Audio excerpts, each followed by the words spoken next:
Cameron Todd Willingham. Prisoners talk my first visitor in a long time. You are sentenced to death. The clock stopped moving on the road.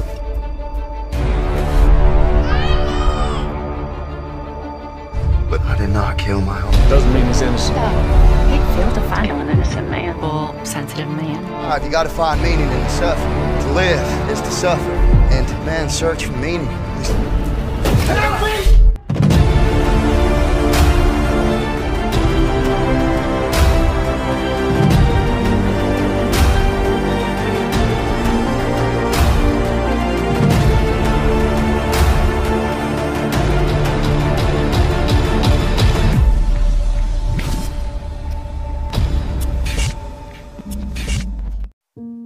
Kobaran api bergerak dengan cepat membakar rumah itu, menyebar luas di sepanjang dinding, menerobos pintu, membakar cat, ubin, dan perabotan. Asap mengepul di langit-langit, lalu mengepul ke bawah, melalui setiap ruangan dan melalui celah-celah jendela, menodai langit di pagi hari yang cerah.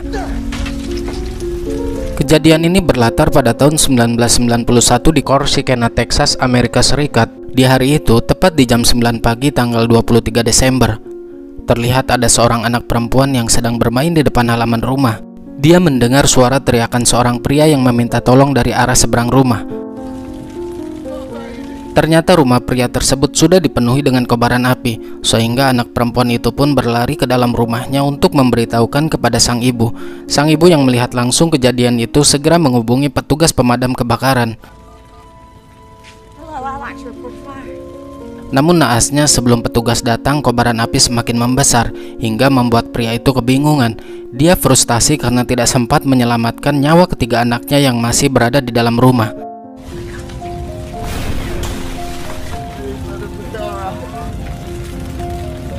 Tidak lama kemudian, petugas pemadam kebakaran pun datang dan berhasil memadamkan api. Setelah itu, para kepolisian pun datang ke kediaman Cameron Todd Willingham, yaitu sang pemilik rumah, untuk menginvestigasi penyebab kebakaran yang telah merenggut nyawa ketiga anaknya.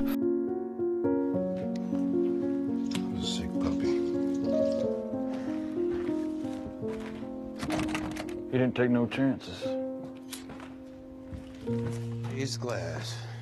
Piece of shit. Waited till they were asleep. His room. He pours the accelerant here. Oh, the door. Usai mendapatkan beberapa bukti yang mengarah pada Cameron, karena dianggap sengaja telah berencana membunuh ketiga anaknya, pihak kepolisian pun menggali lebih dalam kasus tersebut dengan menginterogasi Cameron beserta sang istri bernama Stacy yang selamat atas kejadian tragedi tersebut. Di kantor polisi, Cameron menjelaskan bahwa di saat kejadian itu, sang istri masih berada di tempat kerjanya, sedangkan dirinya saat itu sedang tertidur pulas dan sama sekali tidak menyadari ketika rumahnya telah dilahap sejago merah, sehingga tidak lama setelah Cameron terbangun, dia baru menyadari bahwa dirinya telah terlambat menyelamatkan nyawa ketiga anaknya.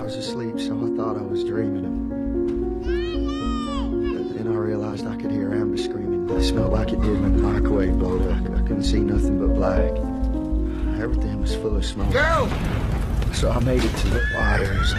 God's palm Amber, but she was gone. I never felt anything so hot in my life. Amber! Oh, girl! Emergency. That's when I hollered out from my neck. Can you think of why anyone would want her?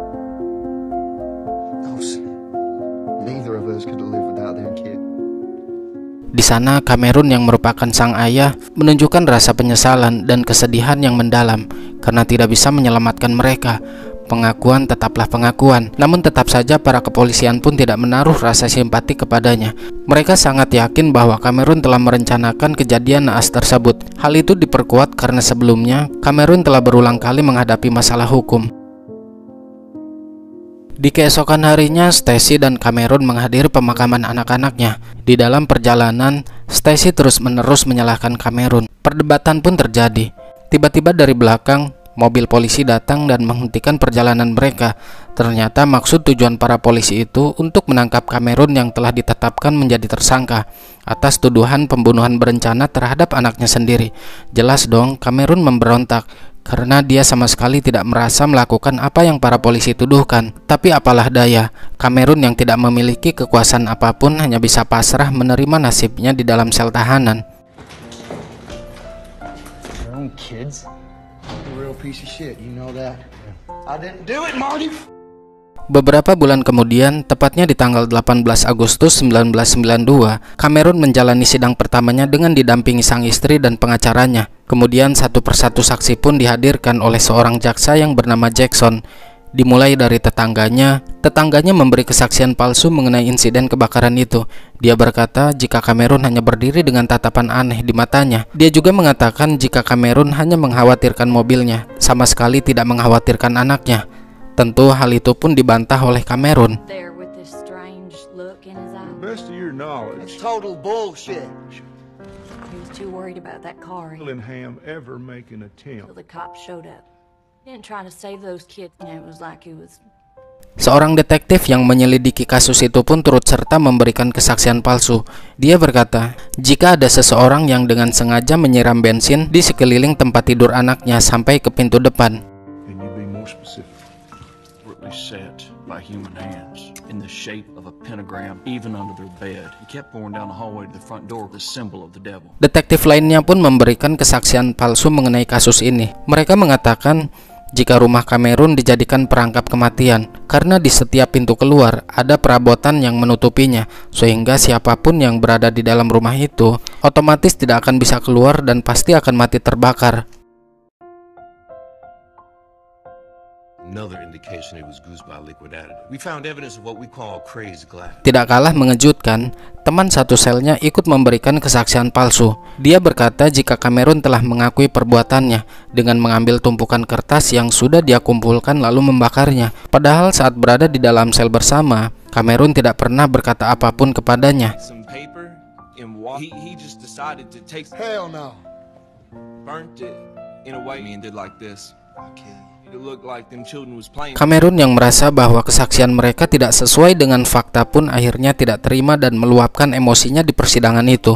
That shit didn't happen. Counselor, That shit never happened, Judge. control your my courtroom, sir. Don't speak some fucking truth then, boy. Untungnya sang istri masih membela Cameron. Stacy mengatakan jika suaminya adalah orang yang baik dan sayang dengan ketiga anaknya. Meski Cameron itu memiliki kebiasaan yang buruk, yaitu sering mabuk-mabukan, tapi dia sangat menyayangi anaknya dan tidak pernah memperlakukan anaknya dengan buruk. He didn't commit this crime. So sure. And he loves me because he loved those babies. Di sini sang istri menegaskan bahwa tidak mungkin suaminya itu melakukan pembunuhan berencana kepada anak-anak kami. Namun pembelaan Stacy sia-sia karena hanya dia seorang diri yang membelanya.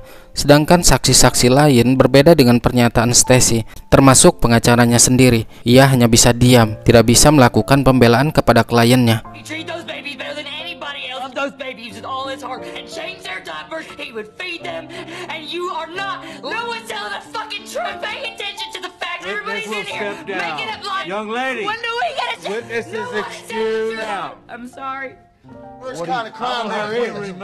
Young No, man. hold on a minute. There's been I people will on have you. Setelah melalui proses yang cukup rumit, akhirnya para dewan juri di persidangan itu pun memutuskan jika Cameron bersalah atas tindak pembunuhan berencana seperti yang dituduhkan oleh mereka. Dengan itu, hakim memutuskan Cameron dijatuhi hukuman mati. Tidak ada apapun yang bisa Cameron lakukan.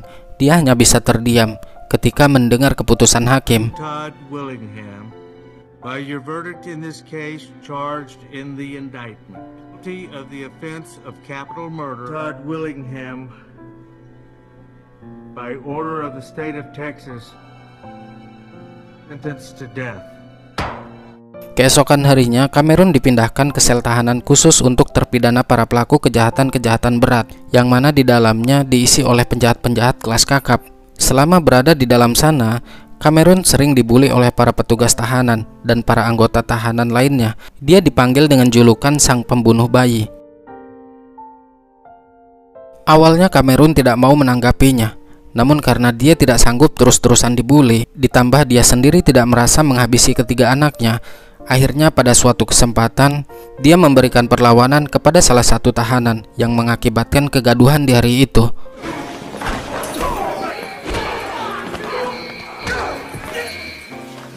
Atas apa yang Cameron lakukan, dia dibawa oleh penjaga ke suatu ruangan. Di sana dia dihajar sampai babak belur oleh mereka.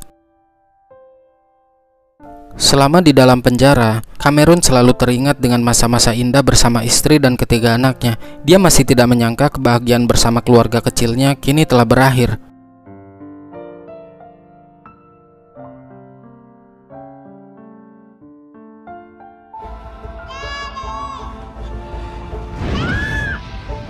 Beberapa minggu kemudian, Cameron menuliskan sepucuk surat untuk sang istri, yang isinya dia mengungkapkan rasa rindunya kepada sang istri yang sudah lama tidak mengunjunginya. Cameron juga meminta maaf atas perilakunya dulu yang kerap kali menyakiti hati sang istri. Namun meskipun demikian, Cameron mengatakan jika dia sangat mencintai Stacy dan ketiga anaknya. Di akhir surat, dia menuliskan kesedihannya kepada sang istri karena dirinya yang akan dihukum mati atas tuduhan pembunuhan yang tidak pernah dia lakukan.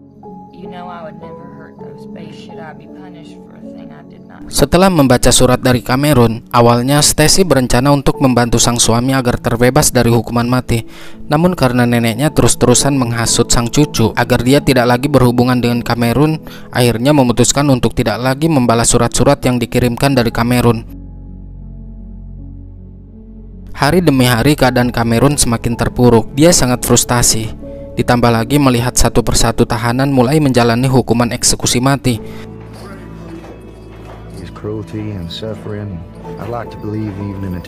Pada suatu hari, ketika Cameron akan beranjak tidur, seorang tahanan yang berada di samping selnya mengajak Cameron ngobrol.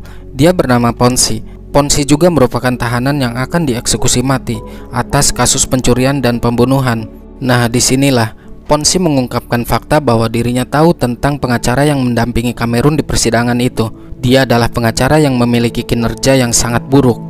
Para pejabat memang sengaja menunjuk pengacara itu untuk mendampingi Cameron agar Cameron tidak bisa menang di dalam persidangan dan dijatuhi hukuman mati. Ponzi juga mengatakan orang-orang miskin seperti kita akan mendapatkan perlakuan buruk jika tidak memiliki uang, hingga dia menyarankan pada Cameron agar mencari pengacara handal supaya bebas dari jerat hukuman mati yang akan dijalaninya.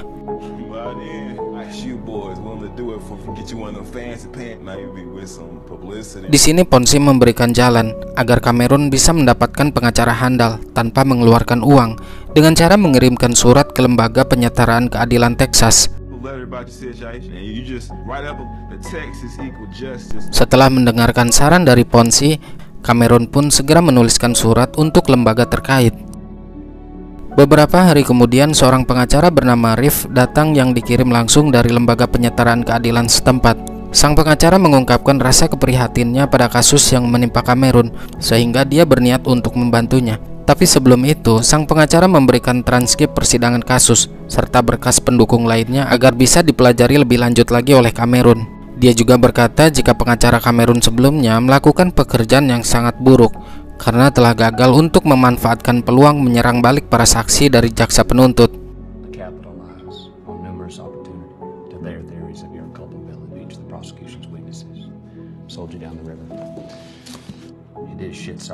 Lima hari telah berlalu. Ponzi mendapatkan surat tentang dirinya yang sebentar lagi akan dieksekusi. Cameron yang mulai menjalin persahabatan dengannya pun terlihat sangat sedih saat mengetahui kabar tersebut.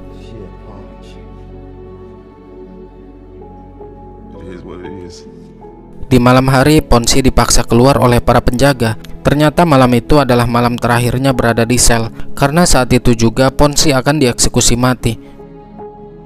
Sejak kepergian Ponzi, Cameron merasa sangat kesepian karena hanya dialah satu-satunya teman yang ia miliki. Dia juga belum mendapatkan kejelasan dari sang pengacara barunya yang berjanji akan membantu dirinya.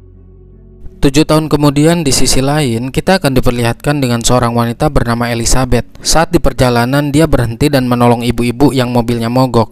Ternyata ibu-ibu itu bekerja di Lembaga Penghapusan Hukuman Mati Texas. Dia meminta alamat Elizabeth karena ada seseorang dari penjara yang akan menulis surat kepadanya, yang ternyata surat itu berasal dari Cameron. Isi suratnya, Cameron menjelaskan kronologi yang telah dialaminya. Ia telah dituduh melakukan pembunuhan berencana kepada 3 anaknya. Elizabeth pun prihatin dengan kasus yang menimpa Cameron, sehingga dia berniat untuk bertemu dan berbincang langsung dengan Cameron. Keesokannya Elizabeth menemui Cameron. Mereka kemudian saling berkenalan satu sama lain. Dia juga menceritakan pada Elizabeth apa yang sebenarnya terjadi.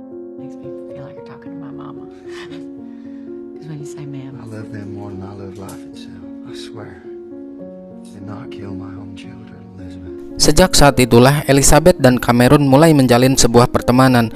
Mereka berdua saling mengirim surat di setiap ada waktu.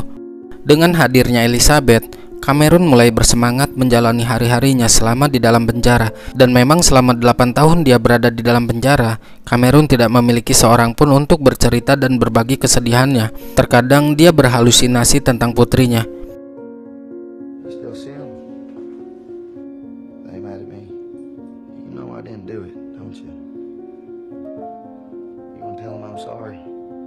Semakin hari mereka berdua sering bertemu dan semakin dekat satu sama lain. Elizabeth mulai merasakan penderitaan yang telah dialami Cameron, sehingga perlahan dia pun mulai membuka kembali kasus Cameron yang telah lama ditutup, agar bisa membantunya terbebas dari hukuman mati.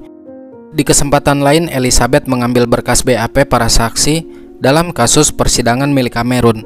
Dia melihat beberapa kejanggalan yang terdapat pada berkas para saksi yang nampak berbeda dengan pengakuan mereka di pengadilan. Mulai dari tetangganya Cameron yang mengaku bahwa dirinya melihat Cameron yang berusaha menyelamatkan anak-anaknya, namun fakta di persidangan berkata sebaliknya yang menyudutkan Cameron.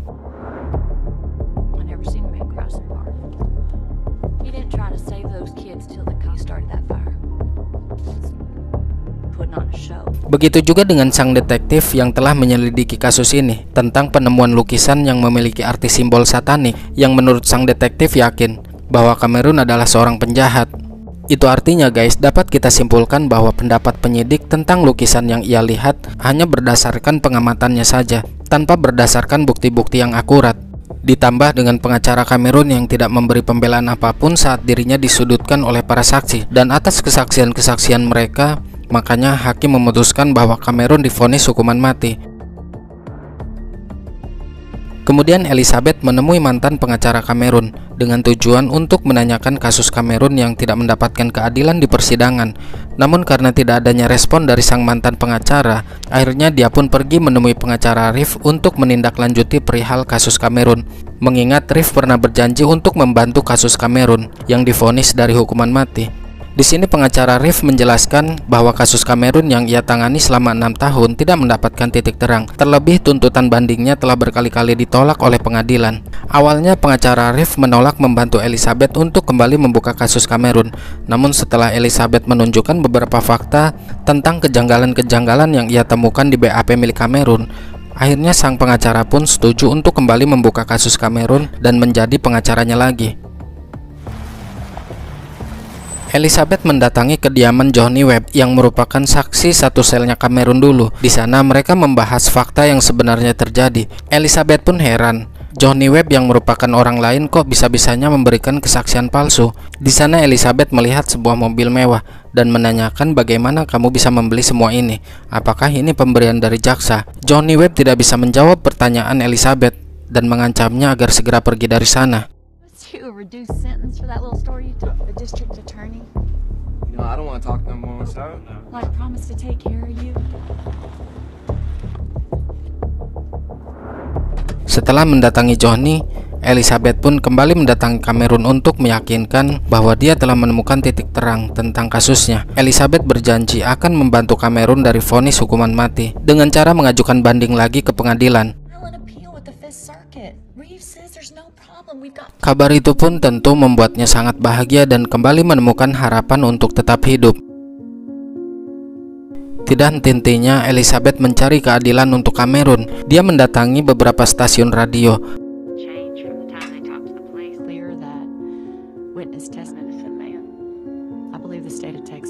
Tapi di sisi lain, Cameron mendapatkan sepucuk surat yang isinya bahwa eksekusi mati Cameron telah ditetapkan. Awalnya dia sempat optimis akan terbebas dari vonis hukuman mati. Namun dengan adanya surat penetapan tanggal eksekusi, seketika dia pun menjadi pesimis. Sehingga dia meminta pada Elizabeth untuk berhenti membantunya, karena semua itu akan sia-sia saja. Mengingat untuk mengajukan banding hanya memiliki satu kesempatan lagi. Meskipun demikian, Elizabeth tidak pantang menyerah dan terus mencari keadilan untuk Cameron.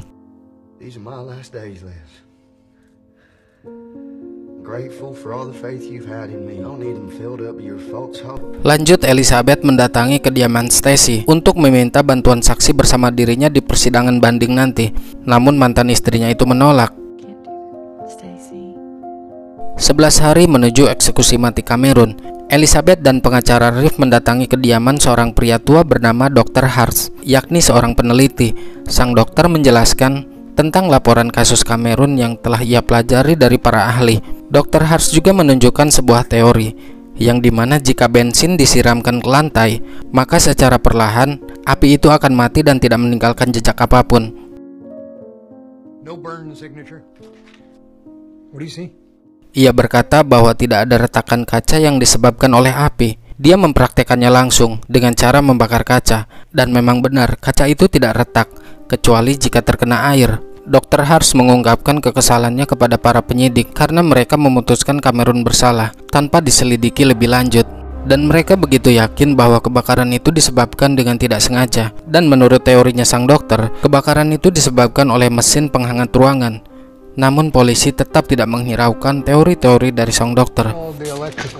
Those flames ran up the ceiling of a safety code in the walls before moving their way down. The pattern the experts found, instant combustion of everything.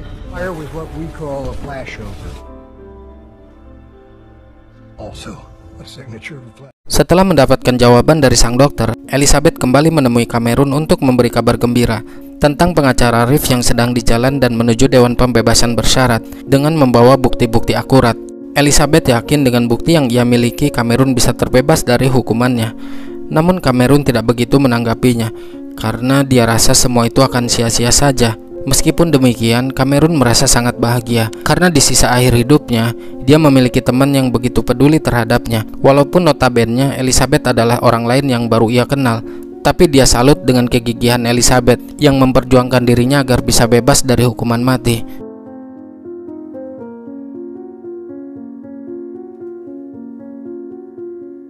Di sisi lain, berita tentang eksekusi mati yang akan dijalankan Cameron tidak sengaja terlihat oleh Johnny Webb. Dia merasa sangat bersalah, lalu memutuskan untuk menulis surat yang ditujukan kepada kejaksaan tentang dirinya yang telah memberikan kesaksian palsu di pengadilan. Johnny berharap surat yang dikirimkannya bisa menjadi pertimbangan agar Cameron terbebas. Namun sayangnya, surat itu pun diabaikan oleh sang jaksa. 2 hari menjelang eksekusi mati Cameron, banyak wartawan di depan kediaman rumah Stacy untuk mewawancarainya. Namun saat Stacy diwawancarai, dia sama sekali tidak berbicara. Hanya kakaknya lah yang mewakilkan untuk memberikan keterangan. Intinya kakaknya ini merasa puas dengan keputusan hukuman mati yang akan dijatuhkan kepada Cameron. 1 hari sebelum Cameron dieksekusi, Elizabeth berjanji akan datang di detik-detik sisa hidupnya.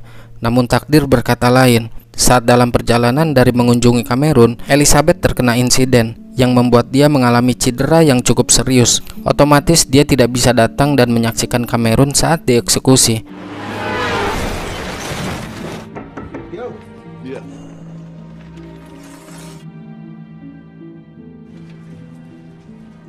Not sure if she'll ever be able to walk again.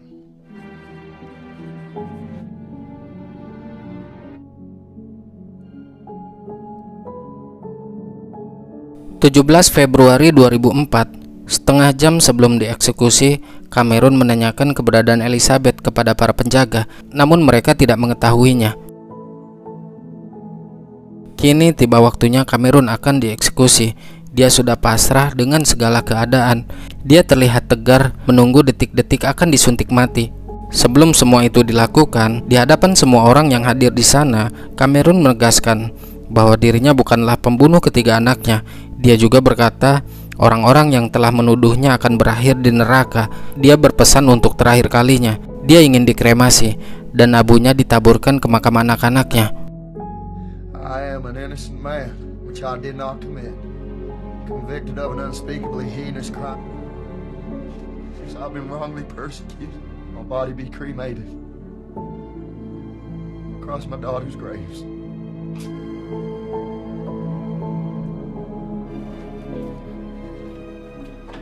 Kemudian eksekusi pun dilakukan. Tampak dari raut wajahnya yang merasa kesakitan saat disuntik. Suntikan itu dilepaskan dan akhirnya Cameron pun dinyatakan meninggal.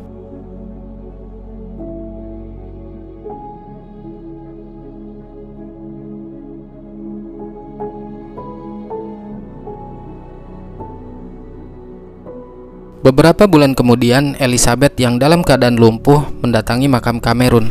Meskipun Elizabeth mengalami kelumpuhan akibat kecelakaan itu, dia tetap tidak pernah berhenti memperjuangkan keadilan untuk Cameron. Dia terus mendesak negara bagian Texas untuk mengakui bahwa mereka telah mengeksekusi orang yang tidak bersalah. Pada tahun 2011, menanggapi bukti dari ilmuwan terkemuka, Forensik Texas mendukung kesimpulan Dr. Hars bahwa bukti kebakaran yang disengaja tidaklah sah. Sejak tahun 1980, 158 pria dan wanita divonis hukuman mati. Mereka pasrah dieksekusi sebelum bukti baru mengungkapkan ketidakbersalahan mereka. Kasus ini merupakan sejarah terburuk dalam era pengadilan Amerika Serikat.